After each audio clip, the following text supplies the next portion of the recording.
Bienvenue sur Africa 24 dans cette nouvelle édition du QG News. Au sommaire de l'actualité, pour sa première sortie en dehors du continent, le nouveau président libérien Georges Weah a choisi la France. Il a été reçu ce mercredi par le chef de l'État français Emmanuel Macron, le symbole d'un renouveau dans les relations entre les deux pays. Remaniement ministériel au Gabon. À 2 mois des élections législatives, 9 ministres voient leur portefeuille changer. Les ministères de la Pêche et de la Protection sociale ont également été créés. Et en Égypte, des femmes du Caire, la capitale, reconditionnent des déchets en objets à usage quotidien. Cette activité mise en place par l'Association pour la protection de l'environnement leur permet de subvenir à leurs besoins. Il avait quitté la France en 1995 en tant que l'un des meilleurs attaquants du football du monde. Il y revient désormais comme président du Libéria. Le nouveau chef de l'État, Georges Weah, a été reçu ce mercredi par son homologue français Emmanuel Macron. Une rencontre destinée à concrétiser le lancement d'une plateforme d'investissement. Sébastien Paula et Solange Dubois. Donner une nouvelle dynamique à l'économie libérienne, c'était l'un des axes majeurs abordés ce mercredi 21 février par le président Georges Weah avec son homologue français Emmanuel Macron dans le cadre de sa visite officielle en France. La politique monétaire reste en effet limitée avec un dollar libérien déprécié depuis 2013, un rythme qui s'intensifie depuis 2016 pour atteindre 21% en octobre 2017 selon le Fonds monétaire international. Ainsi, le nouveau chef de l'État mise sur le développement des infrastructures pour relancer l'économie du pays. Nous avons particulièrement besoin d'infrastructures, en particulier de reprendre en main le réseau routier. Nous avons besoin d'un financement pour créer 1500 km de routes nouvelles répondant aux plus hauts critères internationaux de qualité.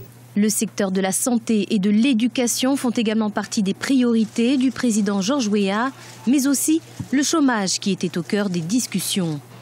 Alors que le pays se remet encore d'une longue période de guerre civile et de l'épidémie d'Ebola, courte mais dévastatrice en 2014, le chômage des jeunes a en effet persisté.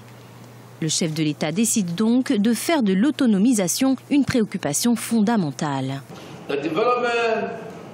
Développer l'agriculture est l'un des moyens les plus rapides de sortir les gens de la pauvreté et de leur apporter une autonomie alimentaire. Nous avons des matières premières, il nous faut créer des emplois. Il faut pouvoir contribuer à augmenter notre PIB et améliorer notre balance commerciale. Tandis que le gouvernement libérien se concentre sur les ajustements structurels et politiques, un appel d'offres de financement a été lancé par le président libérien. Le pays souhaite ainsi parvenir à des améliorations durables et également à stabiliser l'économie du pays. C'est un remaniement gouvernemental qui intervient au Gabon. À 2 mois des élections législatives, plusieurs ministres changent de poste. 2 autres gouvernements et les ministères de la Sûreté maritime et celui de la Protection sociale ont également été créés. Badawi Adidjatou. 9 changements de portefeuille et seulement 2 nouveaux entrants. C'est la substance du remaniement ministériel de ce mardi 20 février au Gabon, un jeu de chaises musicales à 2 mois des élections législatives. Guy Rossatanga Rigno était, il y a quelques jours, en charge du secrétariat général de la présidence. Il occupe désormais le portefeuille de la sûreté maritime. Le fait le plus marquant est la sortie d'un seul ministre, Yves-Fernand Manfumbi, qui était en charge de l'agriculture. Pour certains observateurs politiques, ce remaniement ministériel n'est pas un fait anodin. Il prépare sans doute les échéances politiques à venir. Le remaniement ministériel n'a servi qu'à écarter un des ministres qui est l'objet d'un scandale sur Internet. On peut peut-être penser que le remaniement a pour but de corriger l'image du gouvernement avant d'aborder les législatives. Parce qu'une telle image pourrait faire perdre de l'audience et de l'électorat au gouvernement. 2 ministères ont été créés dans ce nouveau gouvernement du 20 février. Il s'agit du ministère de la Pêche, de la Mer et de la Sûreté maritime, dirigé par Rossatanga Rigno, et le ministère d'État de la Protection sociale et de la Solidarité nationale par Paul Biogemba.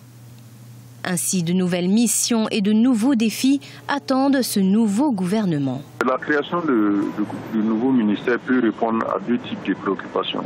Il peut s'agir d'un ajustement technique permettant de détacher certains secteurs qui sont trop lourds quand ils sont jumelés avec d'autres. Ça peut aussi être dans le but, dans un but purement politicien, c'est-à-dire faire entrer au gouvernement une tendance politique pour les supporter pendant les législatives.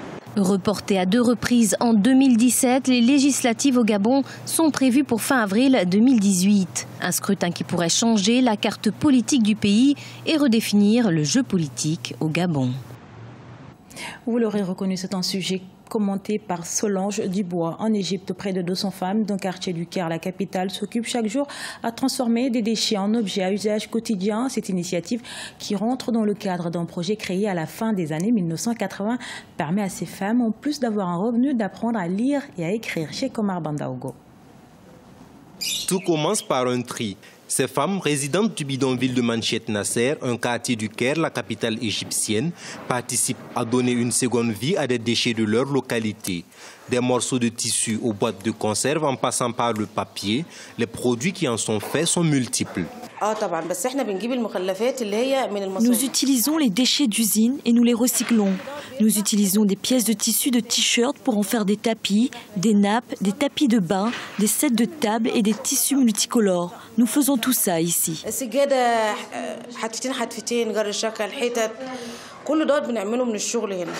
Mais ces femmes ne travaillent pas dans l'atelier de façon autonome.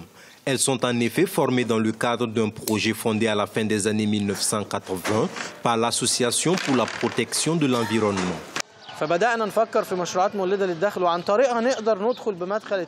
Nous avons commencé à penser à des projets qui peuvent générer des revenus et à partir de là, penser à l'éducation. À la fin des années 80 et au début des années 90, nous avons initié quelques métiers à tisser dans cet immeuble et nous avons commencé à enseigner aux femmes comment faire pour fabriquer des tapis à partir des lambeaux de tissu jetés par les usines. Et par la suite, nous avons commencé à organiser des cours pour elles afin qu'elles puissent apprendre à lire et à écrire.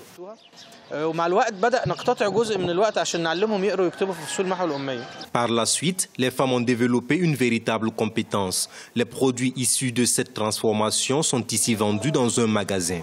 Leur originalité force l'admiration des acheteurs.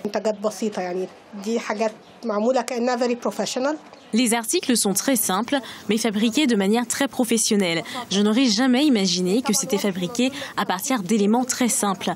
On peut dire que beaucoup d'efforts ont été faits pour réaliser ces articles et avoir ce résultat.